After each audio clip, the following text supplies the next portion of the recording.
Autoline Daily is brought to you by Bridgestone, passion for excellence. Here are today's top headlines. GM's losses are worse than expected. An analyst predicts Chrysler will go out of business, and Toyota slashes production. Up next, we'll be back with the news behind the headlines.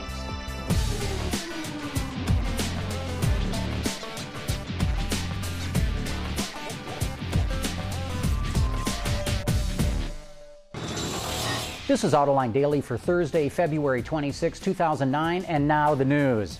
General Motors announced its financial results today, and the numbers are worse than expected. Revenue fell by $31 billion, and the company lost $31 billion. In the fourth quarter, revenue fell by $16 billion, and it lost nearly $10 billion. Most worrying, GM lost money everywhere in the world, including Asia and Latin America, which had been making money. And it burned through more than $5 billion in cash in the last 3 months of the year.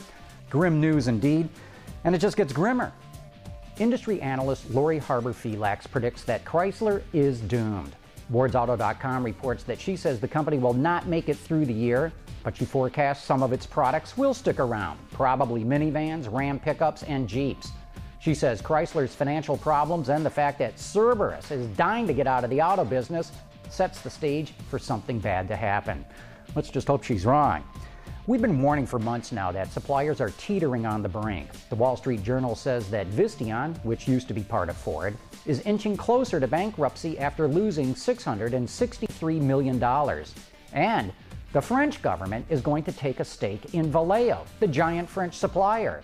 But curiously, the French government will only buy 19 million euros worth of stock, or a little over $24 million. That doesn't sound like a lot of money now that we're used to talking about trillions and trillions these days. Thousands of workers protested at GM Europe factories today in the hopes to try and save their jobs. According to the Associated Press, the main rally was staged at Opel's Rüsselsheim plant in Germany.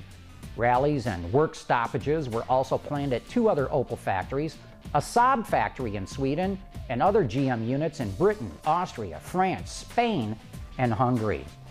According to an article from the Detroit Free Press, Toyota is slashing its production this year to only 6.3 million vehicles, a 27% drop. It's down from 8.6 million last year, meaning it will build 2 million fewer vehicles. And that's going to affect our next report, because coming up next, we'll take a look at the all-new Toyota Prius.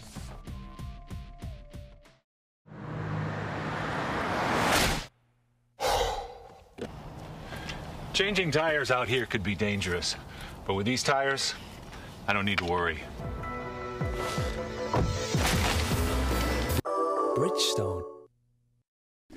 The Toyota Prius is perhaps one of the most iconic cars of the past decade. Even though sales aren't great at the moment, it's still the most popular hybrid around.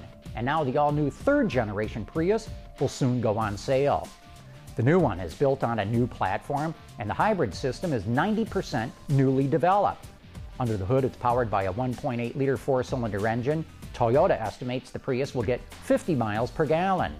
The all-new hybrid is instantly recognizable as a Prius, but there are slight differences.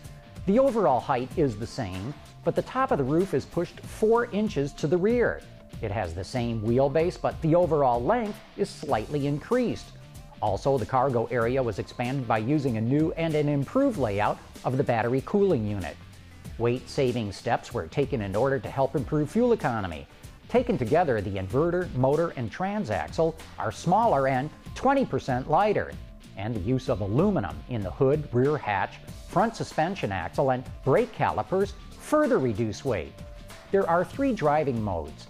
EV Drive mode allows driving on battery power alone at low speeds for about a mile. There is also a Power mode, which increases sensitivity to throttle input for a sportier feel, and an Eco mode, which helps drivers achieve their best mileage.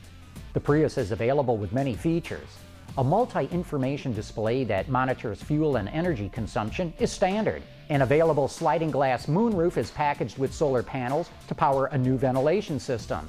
And amenities like intelligent park assist and backup monitor with voice-activated navigation are available too. And it also features Safety Connect, Toyota's version of OnStar. Pricing for the 2010 Prius will be announced before it goes on sale this spring, but Toyota seems to be waiting for Honda to announce the price of the new Insight, while Honda seems to be waiting for Toyota to announce the price of the Prius. It's like that old vaudeville routine. After you, my dear Alphonse. No, after you, my dear Gaston.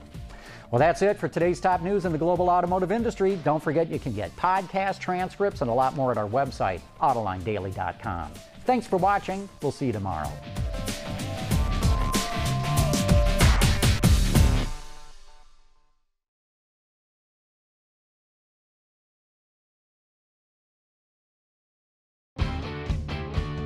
Visit our website for even more great content all week long. Autoline Extra, Dawn's Journal, podcasts, and even more. So click over and get the inside view at AutolineDetroit.tv.